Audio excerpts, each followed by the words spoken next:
নমস্কার বন্ধুরা, আমার চ্যানেলে আপনাদের সবাইকে আবার স্বাগত জানাই। আজ আমি আপনাদের সাথে চানা শাক বা ছোলার শাকের রেসিপি শেয়ার করব। এই শাকের স্বাদ অত্যন্ত দুর্দান্ত হয়। তো প্রথমে আমি শাকটিকে ভালো করে বেছে নিয়ে জল দিয়ে ভালো করে পরিষ্কার করে ধুয়ে নিয়েছি। আর এইভাবে ছোট ছোট সাইজ করে কেটে নেব।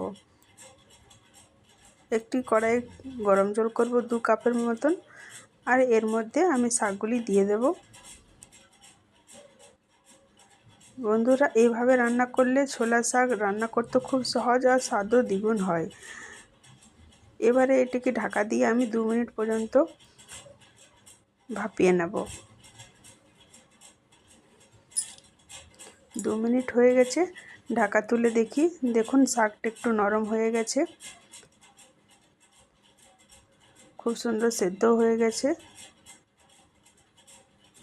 এর মধ্যে আমি এবার দেব 2টি কাঁচা লঙ্কা আর 4টে রসুন কোয়া। ছোলা শাকের স্বাদকে আরও টেস্টি করার জন্য আমি এর মধ্যে দিচ্ছি 1 চামচ প্রায় মাকাই का आटा। তো এর জায়গায় আপনারা বেসনও দিতে পারেন। মাকাই মানে হচ্ছে ভুট্টার আটা। এভাবে ভালো করে মিশিয়ে নেব আমরা। এটা জলের গুঁড়ো অ্যাড করা যায়, কিন্তু আমি এভাবেই দিলাম। নাড়তে নাড়তে নিশ্চয়ই জলের সাথে গুলে যাবে। তো দেখুন এভাবে শাক সাথে আটা খুব সুন্দরভাবে মিক্স হয়ে গেছে।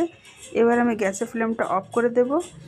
আর এই শাকের মিশ্রণটিকে বের করে মিক্সারের মধ্যে নিয়ে আমি পেস্ট বানিয়ে নেব। 5 মিনিট ঠান্ডা করার পর মিক্সারে পিষে নেব। দেখুন হয়ে গেছে পেস্ট।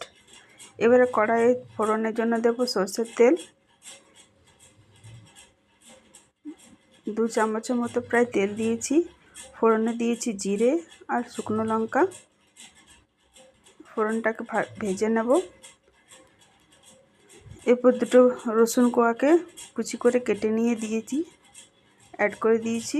ভালো করে ফ্রাই করার পর একটা পেঁয়াজকে বারিক কেটে নিয়ে দিয়ে দিয়েছি। পেঁয়াজ ভাজা হলে দিয়ে দেব টমেটো কুচি। ভালো করে টমেটোকেও ফ্রাই করে নেব। দিয়ে দেব স্বাদ মতো লবণ।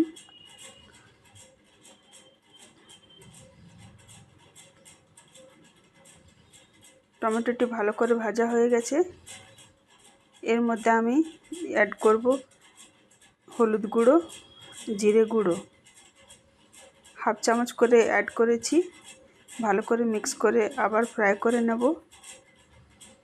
এরপর আমি অ্যাড করব সেই শাকের পেস্ট। শাকটিকে ভালো করে মিক্স করে দেব। 2 মিনিট অবধি শাকটিকে ভালো করে মশলার সাথে মিক্স করে ফ্রাই করে নেব।